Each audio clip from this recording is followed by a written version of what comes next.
Wildfire, Southern Belle, maybe, baby, red hot. And this truck, Maximum. Here's Maximum. Jerry Bergman behind the wheel. First truck tonight in the pull-off from Plymouth, Iowa. 84 Chevy, 572 cubic inches. And he will try now to go the full distance. And with the weighted sled, that will be tough.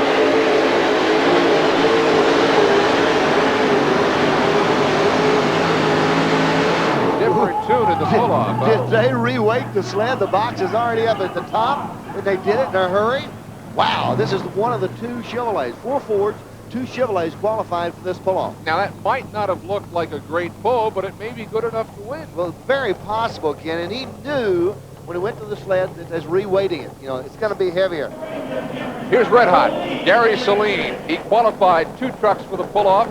This is the 87 Ford Ranger, and he went the full distance, obviously, in the opening round tonight. Selin, an excellent driver, and it will be interesting now to see what he tries to do. He chose the near side of the track with Wildfire, qualified that with a full pull, and it appears that he's using the near side of the track again here in the pull-off with Red Hot. Gary Selin, as we talked about several times, is an excellent driver. I would, I'd venture to put him up against about anyone. Now, Gary is one of the first 4-wheel drive pullers that, memory serves me right, that was using a hand throttle. A lot of the drivers for a number of years used a foot throttle. Right. Well, Gary started out using a hand throttle in his Wildfire truck, and it worked well for him. We have since then seen a number of drivers convert over to hand throttle. It's a much smoother operation. Well, it leaves your feet free, that's for sure. Let's see what he does now.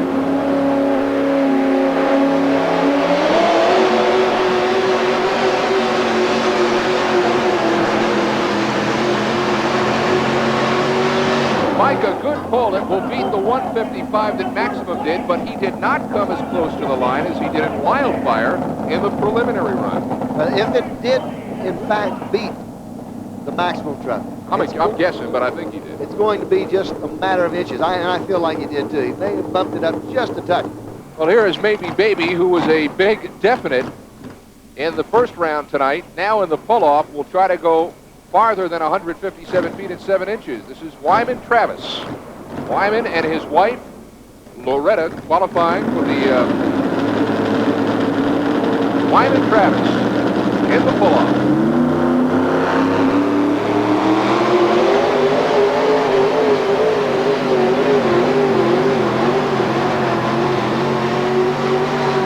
Hey, a nice pull. Beautiful pull. Nice knocked pull. on the door, got close. Well, look at here. We got ourselves a new leader, Maybe Baby, 157 feet and 10 inches in Mike. You don't have to be a math wizard to know that beats the mark by 3 inches. So now Wyman Travis jumps to the front here in the pull-off. I think it was great. I mean, I'll tell you what, I was wrong, My vantage point looked like he was a little short, but he was 3 over, and that's a mile in this sport. That's right. So the Maybe Baby is now the truck to beat. Well, here it is, the pride of Pocahontas, Illinois, the Southern Belle. Gerald Amon behind the wheel, and we will see if the Southern Belle can dance at the debutante ball. The pull-off underway here, and the mark to beat, 157 feet and 10 inches. Gerald said, I deserve to win this. As much trouble as I've had getting here. Had the brakes go out on his hauler, started missing in his hauler, and he has had all kinds of problems getting here this weekend. He said, I've got to make it worth my time. I need to win this one real bad. Well, we'll see if the Southern Belle can dance to the big dance. It's got the green flag, and it shoots for the stars.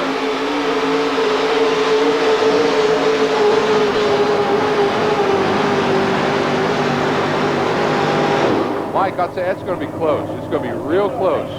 It goes to show you the consistency of the pullers and the sled. Very fine line that separates these drivers. Anytime you've got 6 drivers that go the full pull mark, and then they come back, hook to the sled again with a reweighted weight, and they're all coming up within 2 or 3 feet of each other, it's very close pulling, Ken Brew.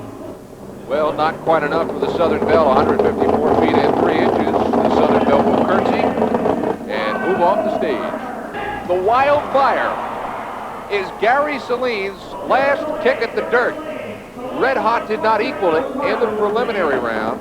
Lined up on the near side. Right-hand side. Played chicken with the white line and won. Now Selin has lined up on the far side of the track.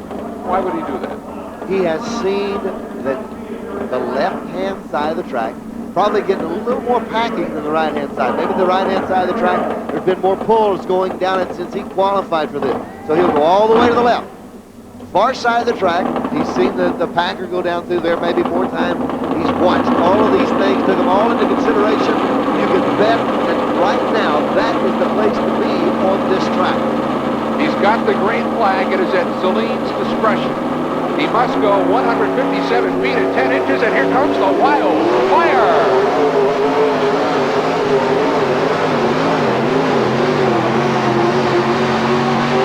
Crowd thinks he has done it, but we'll have to wait for the official measurement. A great pull for the wildfire.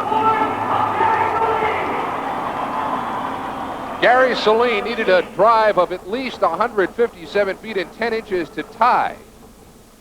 160 feet, so the winner and new champion in the four-wheel drive is Wildfire. From Norfolk, Nebraska, the winner is Gary Selin. And what a fine job he did tonight. This is a 1988 Lincoln Continental Mark 7. Yeah. Lynn Lucken drives it. It has got the power windows still work. Yeah. The electric trunk still works. 528 cubic inches of fuel-injected Ford that worked. Yeah. This is the greatest thing. This car drove, was just almost brand new when he bought it. Yeah, but does it come with the full-size spare in the trunk? It does not have the full-size spare, and I checked, and the cruise control and the air conditioner are not working real well. Well, that's okay. Now they're in the trunk. There's the guy going in for the spare. Yeah, right there. and he did that. He did that. He couldn't find the kill switch. Shut the trunk and please don't leave the keys in there when you do it. The full interior, the headliner, the door panels, everything's there. No seats or carpet though. One seat, bucket seat for Lynn and Hot Rod Lincoln, 1988 Lincoln Continental Mark 7. Well, he's going to pull the sled. Here is the Hot Rod Lincoln, Lynn Lucken, Winger, Minnesota.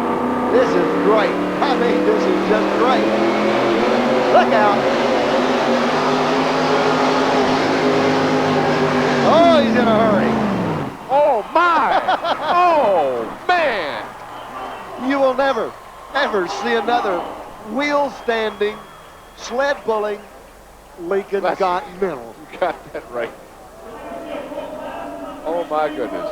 More action coming up from the Kemper Arena in Kansas City when the Budweiser US HRA Truck and Tractor Pull Championships continue in just a moment.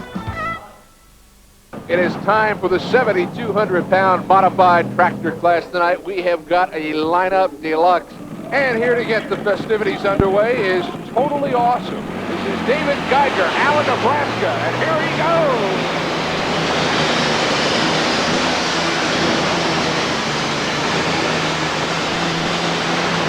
Mike, he was smoking like a cheap nickel cigar on that one. Fuel-injected, alcohol-burning V12 Allison. Look at the flames coming off of it. Man, Isn't that great? A fire show at the end of it. Looks like me trying to bake at home. Well, it does look like it at home. Mike, let's talk about the different kinds of tractors we're going to be seeing. Allison engines are very popular with these tractor pullers, and a lot of these Allisons are vintage World War II machines, too. Almost every one of them are vintage World War II. But they've all, basically what we're going to see here tonight is a big change in them. Now here, for instance, is triple engine Hemis, 3 Hemis, 2 crank to crank, 1 up on top with a clutch all by itself. Here's a setup with crank to crank Chevrolet. You know, that's all he's got. He's got 2 blown Chevrolet. Here's a BAM stair-step Allison aircraft fuel-injected motors. This guy is super tough with the river rat. Now, Allison engines were used to propel helicopters back in the war, and also boats too, right? Fighter planes. Fighter planes. They were used in fighter planes during World War II, but they've all changed. They're all fuel-injected.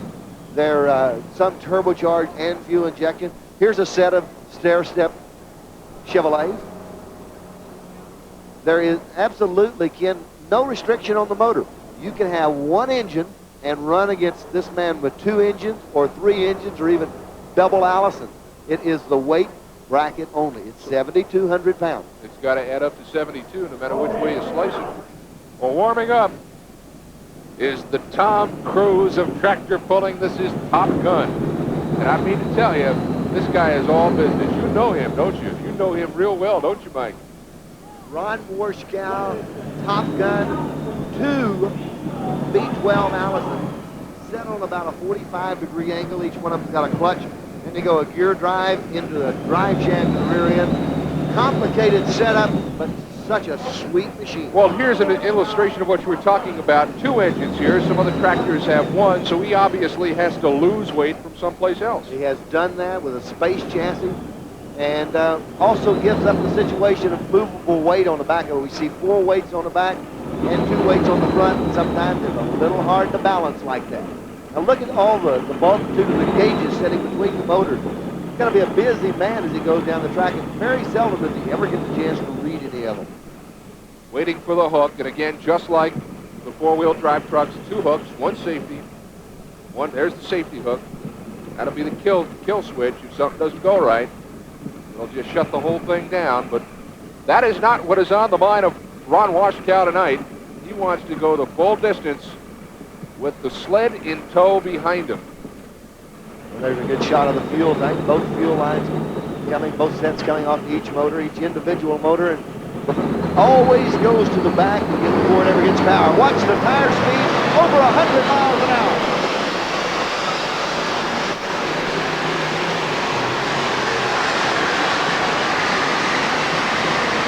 Great pull, a superb pull for Ron Warschkow.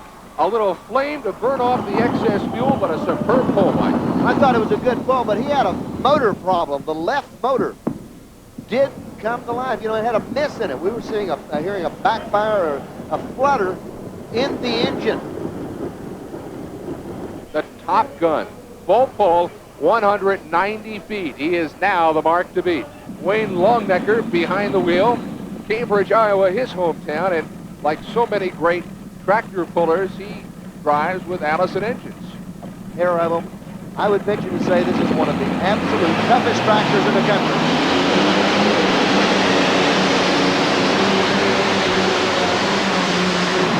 That is a full pull deluxe with some little excess fuel burning off. Nothing to be concerned about with the flames, but well, I'll tell you what, he could have driven from here to Columbia, Missouri tonight. Absolutely went out, back out of the throttle, shutting the machine off, and had the momentum for the sled to ride another 10 feet or so. Puts it away with a full pull. And will join the big show, at least 3 drivers now in the pull-off. Well, here's something that I do often in life. This is panic. And Mike Novinger from Shelbyville, Missouri will drive. And again, an Allison propelled tractor. Single engine. Same basic setup that we just looked at before on a number of tractors.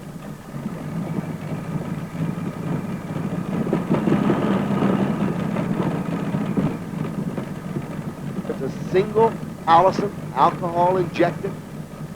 Again, these motors were actually designed in the late 20s, and they're still building horsepower today. They're 4 valves per cylinder. Count the exhaust, you're going to come up at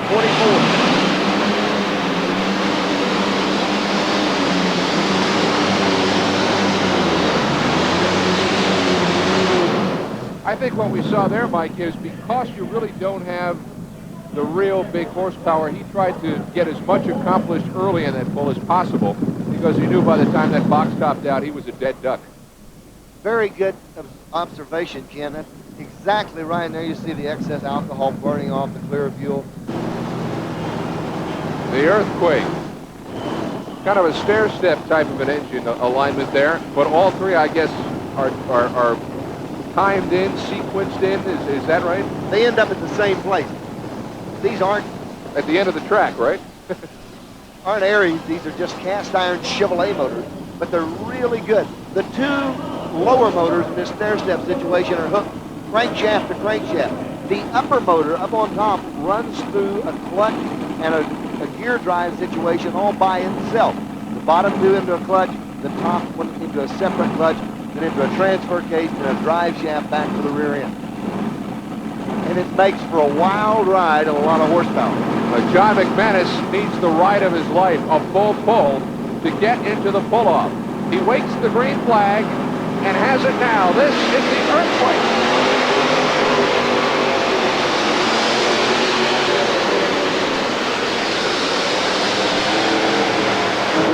Great pull.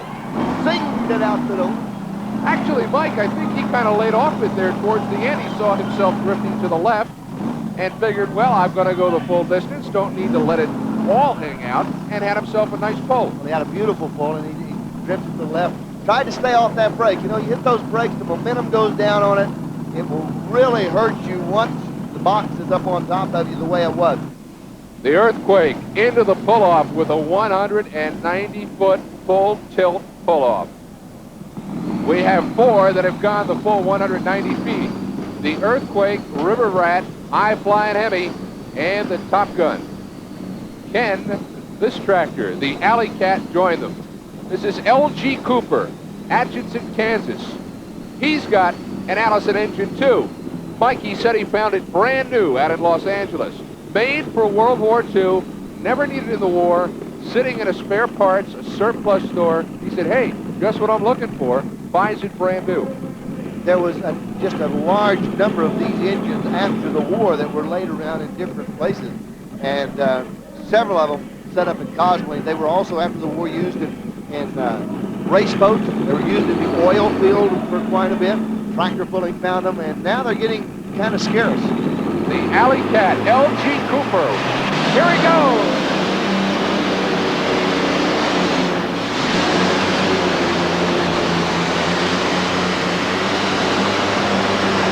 Well, the Alley Cat does not want to meow tonight. LG did something just then I wouldn't have thought he would have been able to do with the weight of the sled. And that's back off of it, set it down, make a correction, and then nail the throttle and drag it quite a bit further. Let's take a look at it. This is really something. Front end comes up. LG's got a good run going for him, but he's drifting real hard with the right-hand side. Well, the tires are cut with the front end's in the air. See how he backs out of it, comes down, touches the ground, moves him around, then right back on the throttle. I wouldn't have thought with the box out on him that way, that kind of a pull together. So, like the four-wheel drive trucks, the tractors go to the pull-off. Top Gun, Earthquake, River Rat, and the Flying Hemi. Now, Mike, like the trucks, the sled has been re-weighted so that weight comes up a little bit quicker now. Well, it was heavy when we started this class. It had a real heavy now. Had a pull-off. We're going to see that box probably at the top, 75 to 100 foot down the track. Emil, right.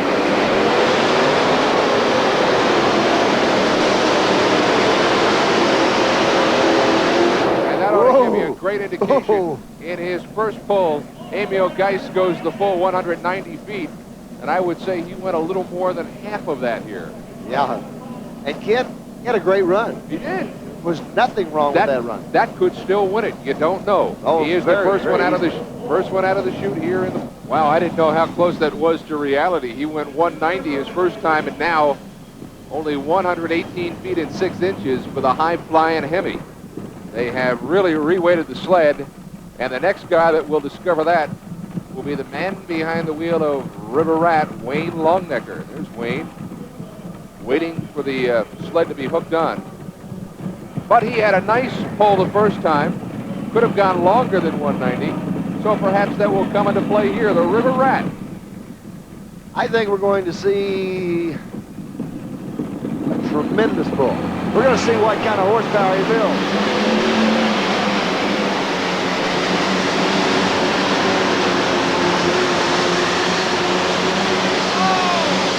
Oh, man! What work that tractor did after the top of the box had come all the way up. Ken, as they say, it doesn't get much better than that. Mike, it's only a guess. I would say he went about 50 feet after that box hit the top. And power is the name of the game. I think you're right. At 50 feet was conservative. It might have been closer to 70. Of course, Mike, in the pull-off now, somebody could go 194 feet. They're not going to stop at 190 like they did in round one. The Top Gun is the next one to hook onto the sled. Ron Washkow went the full 190 in the preliminary round, and now here he is in the pull-off.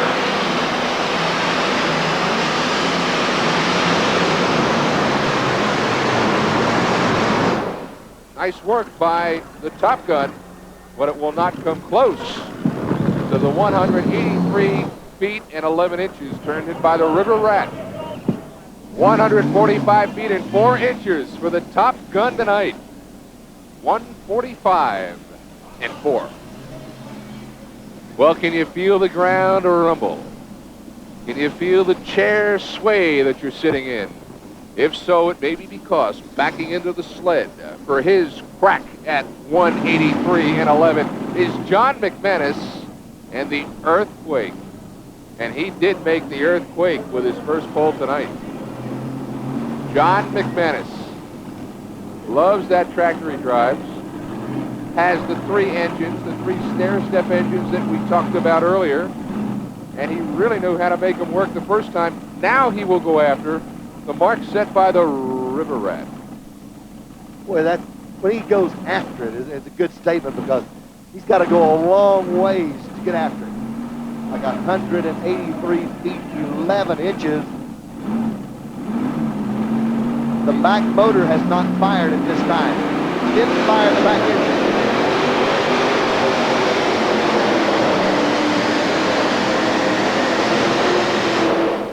That tractor's too young to smoke like that. Did that on 2 motors. The rear engine, look at the pulley up on top. The rear engine, that pulley is not going around. It is not going around at all. The motor was not running when he left with the sled. He made the pull on twin engines only. Well, I can't believe that John McManus is a happy pup after that one. The tire speed just didn't seem to be there. Well, it was down. He was only on 3 motors. He didn't build for, didn't run. It's only on 2 motors, excuse me. Didn't run but 2. He was planning on 3. The ground speed is not there. Tire speed somewhere around probably 60 to 70 miles an hour. You'd like to see it up around the 100+ mile an hour area. And he also hits a soft spot on the track. It's going to be a short night for Earthquake.